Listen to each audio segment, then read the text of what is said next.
দূর, এত গরম ভাল লাগে, এদিকে সারাদিন এসি চালিয়ে রাখলেও বিল বেশি আসবে। উফ, কি যে করি।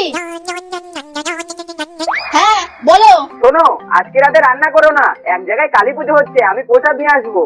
আচ্ছা, যাক রান্নার খরচটা বেঁচে গেল। এবার ইলেকট্রিকের খরচ বাঁচে যদি একটু এসিতে থাকতে পারতাম। আরে পাশের বাড়ি দিদি তো এসি চালিয়ে ঘুমায়, যাই ওই ঘরে গিয়ে একটু বসি গা। কি গো দিদি, কি করছো? এই তো। তা তুমি হঠাৎ কি মতলবে? কেন, কোনো মতলব ছাড়া আসতে পারি না বুঝি?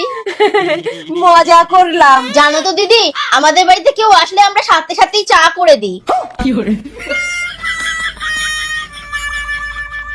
এই নাও তোমার চা।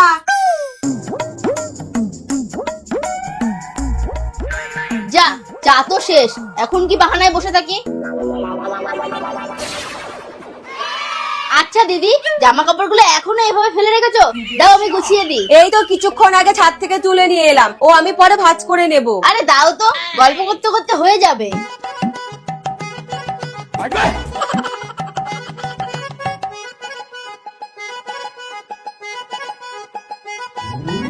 ব্যাস হয়ে গেল। যা, এইবার কি করি? তা দিদি, রাতে কি রান্না করবা? ডিম আলুর তরকারি। তাহলে আলুগুলো নিয়ে আসো, আমি বানিয়ে দিই। না না থাক, আমি পরে করে নেব। আরে নিয়ে আসো তো।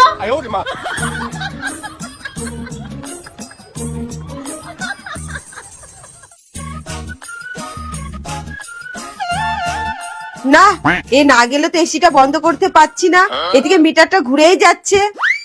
দিদি তুমি একটু বসো, আমি বাথরুম থেকে আসছি।